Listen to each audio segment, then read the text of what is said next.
Well, good day and welcome to you. It is April the 26th. I hope you're having a wonderful day wherever you happen to be. My name is Gary Willing, and as always, I want to welcome you to Search for Signs. And just point out, if you want to know more about this information, definitely check out the links that I provided to some of these websites that can give you a lot of background information about what we talk about. So it will hopefully, you'll get a better understanding of why I think it's so important to talk about this information, but you might even see if there's some truth to it. You might not, but either way, you can learn more about it by checking out some of those links. Now, I did get a lot of comments that came my way, and I couldn't possibly address all of them, and most of them are negative anyway. Now, I do want to say this real quick, as a blanketed statement to all those comments that were negative that came my way. I understand completely why you think the way that you think about this information, especially if you're hearing it for the first time. I understand that we all have our own religious background that we're coming from. We have our own conditioning and so forth, and this does sound crazy. I'll be the first to admit that. But I also have no doubt that more and more people will start to recognize Maitreya, that Maitreya will eventually start to really galvanize humanity for change. But more importantly than even that we'll see that the sanity of his teachings. And if we take his suggestions, we'll see that it will start to benefit us, collectively, but also individually. And we'll go, we should have been doing this all along. I really do think that that's probably going to be the case for a lot of us. And that we shouldn't have, probably, maybe not all the people that have commented negatively over the years that I put these videos up, but a lot of them will be like, man, I shouldn't have been so scared about this information or so resistant to it. But, it takes a lot of us different time frames to figure this stuff out for ourselves. I didn't like it when I first heard it.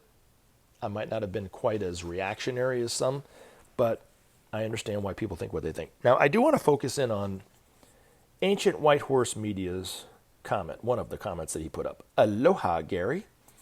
I used to attend transmission meditation with you in 1999. I feel Maitreya is the Dalai Lama. That is my conclusion. After 25 years of study, I did get to meet Satya Sai Baba, Cosmic Christ, in 2002. Well, mahalo, Ancient White Horse Media, which, if you don't know what that means, that's Hawaiian for thank you. And aloha to you too. I zoomed in on your picture if you're listening to this, and I don't recognize you, man. I feel bad. So if I knew you back in 1999, you'll have to refresh my memory. But that was a long time ago, and a lot's happened since then for sure.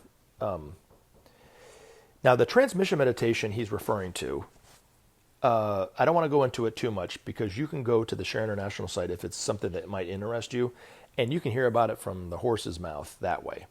But transmission meditation is a powerful service meditation that's not only very beneficial for humanity, but it's also beneficial for the individual who does it. So, and Benjamin Creme talks about it. He talks about the benefits of doing it, but also talks about how to do it and so forth. And then if it's something that might interest you, you can even check out some of the groups that may or may not be in your area. There might be a group in your area, and then you don't have to reinvent the wheel, and you can just go to that group and do transmission meditation with them, because it is a group meditation. Or you can start one of your own groups. Now, in terms of I feel Maitreya is the Dalai Lama, I want to talk about that too. It is important to not say who we think Maitreya to be. This is coming from Benjamin Creme, okay? He said it would be an infringement upon the free will of someone else to say that. Now, I've thought about this since I started putting these videos up. It's not going to be a question of if, but when this happens.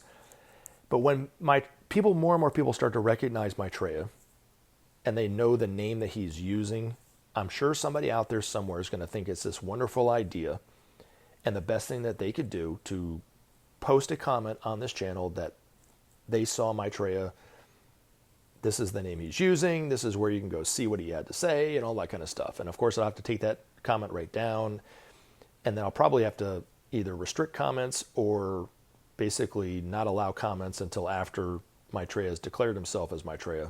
But we'll have to jump off that bridge when we come to it.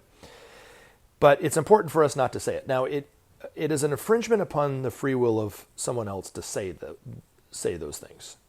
And I live here in the United States.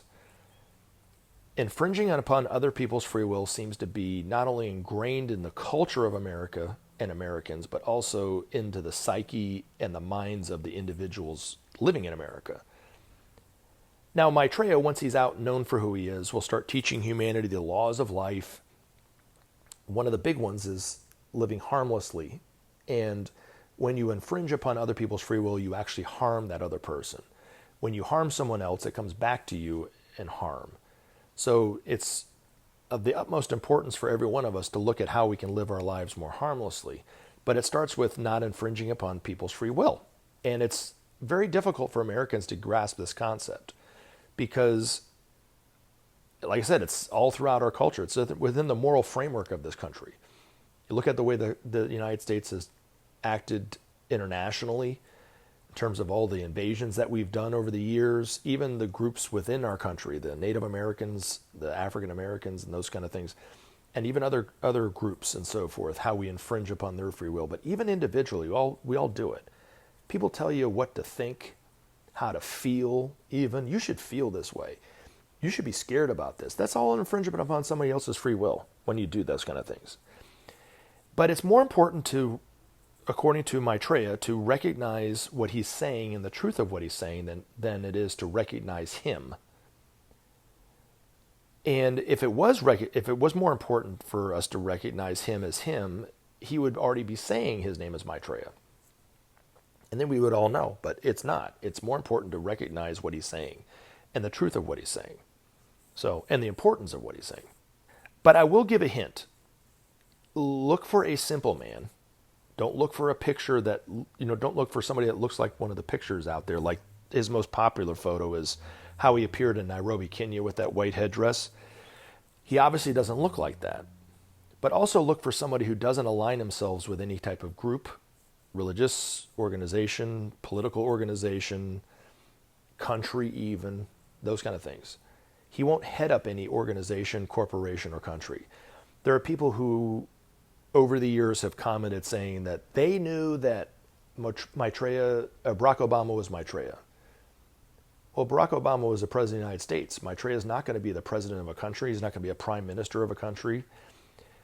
He's not going to be the Pope of the Catholic Church, because if he did, that would create a wall around him, and some people would not feel comfortable coming to him in that way. But he's a teacher for all humanity. We're going to see an individual that can converse with the conservatives of a country or the Republicans of the state of the United States, and then turn around and talk to the Democrats in that way, in the same way. Or if he was in the Middle East, he could converse and talk with the Palestinians and turn around and talk with the Israelis. And they would feel comfortable being able to talk to him in that way and not feel like they have to, jump over a hoop or something, or jump through a hoop to get to him. Where if he was heading a country, you would have to jump through all these hoops just to even talk to him. He'll be very approachable in that way. Just saying, I'm just offering up a hint, but I don't think that he'll head any kind of organization. I'm not saying anything about anything, because we shouldn't even say that person's not Maitreya, but that would be a hint that I would say. Now, it's important to see him as a teacher. And Maitreya himself has said that the names that the people are awaiting him to come back as, the Christ, the Imam Mahdi, Kalki Avatar, Messiah, World Teacher, those are all just names that we came up with. Unfortunately, because of those names, we are confused about a lot of things. So the Christians only think that they've gotten it right, that Christ is coming back for them and nobody else as a judge, judging the wicked, and which there's no truth to that.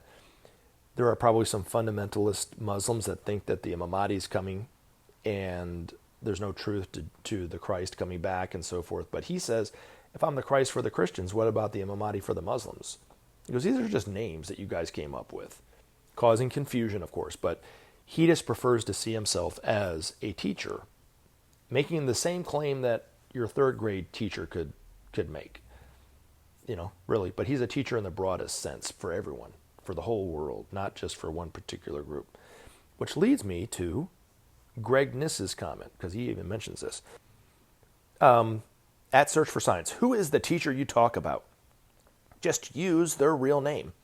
I use their real name I use his real name in every single video. His name is Maitreya. And then he went on to say, everything I said earlier is the truth. People pick grand names to sound more important and mystical. The teacher is not there to sound more important and mystical. It's just that's what he's claiming to be as a teacher. It's quite simple. Couldn't be simpler, actually.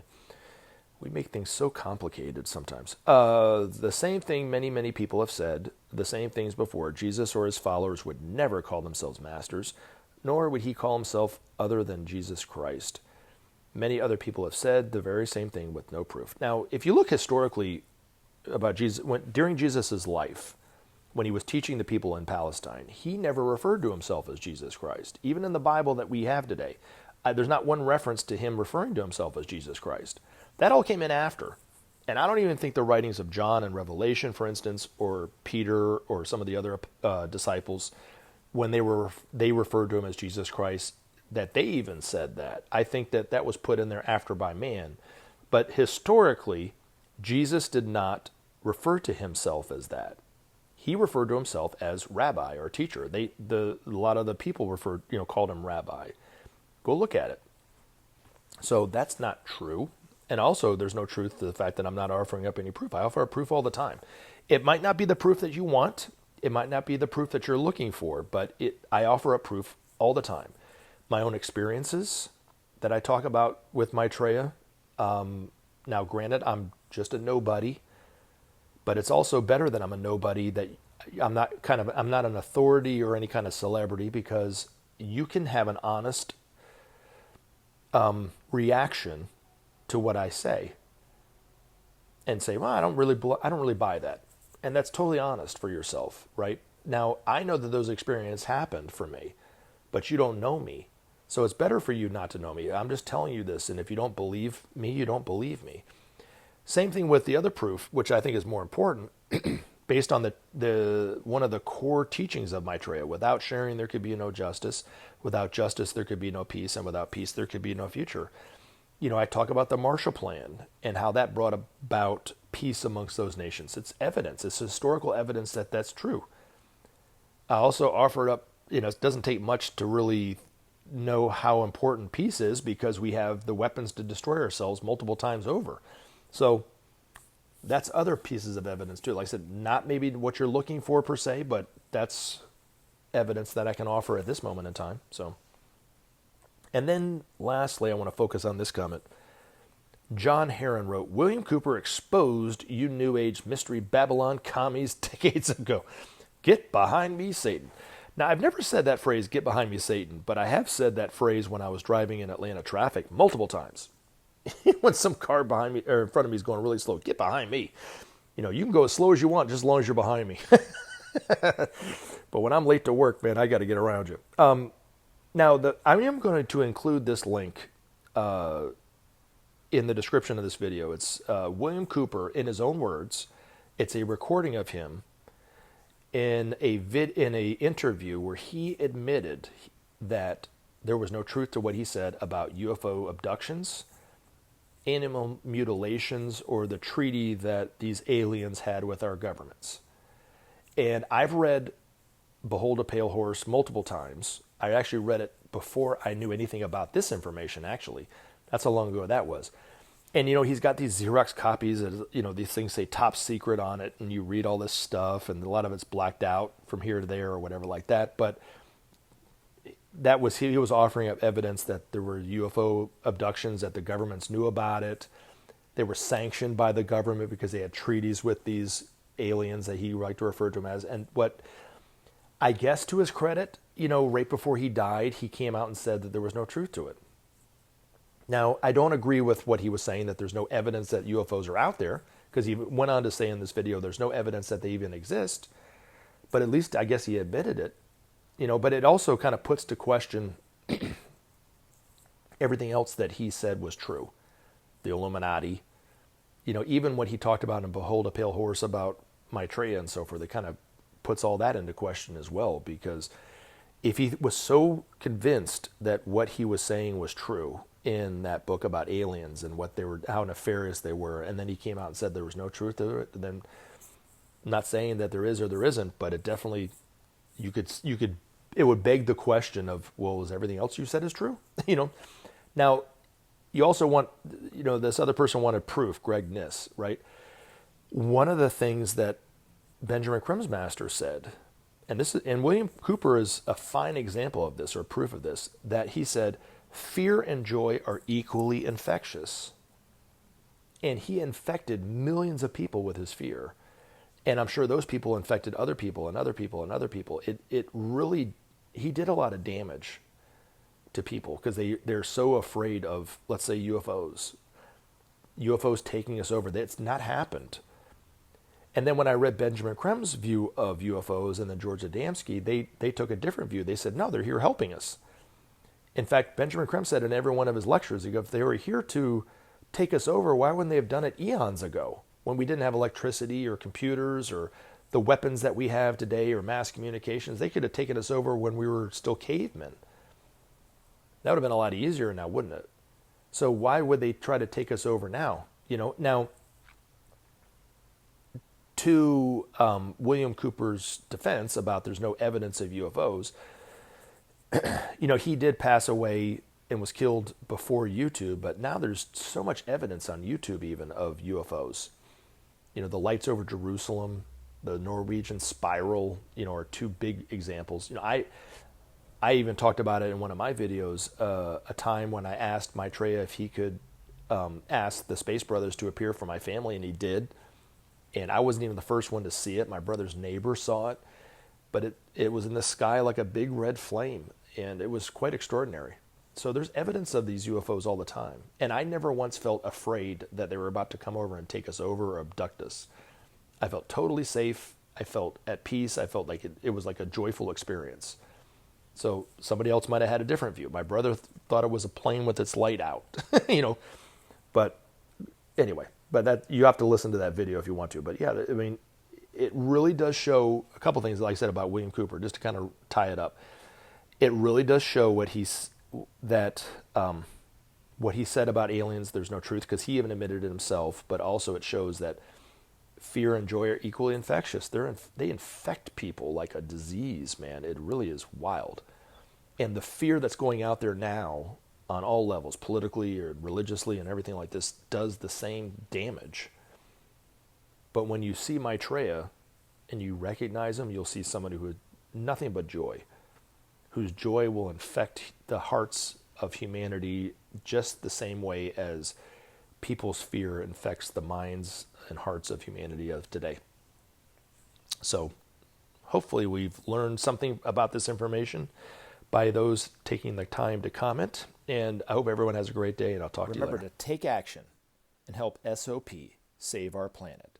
Thanks for listening, and we look forward to talking to you again in future videos.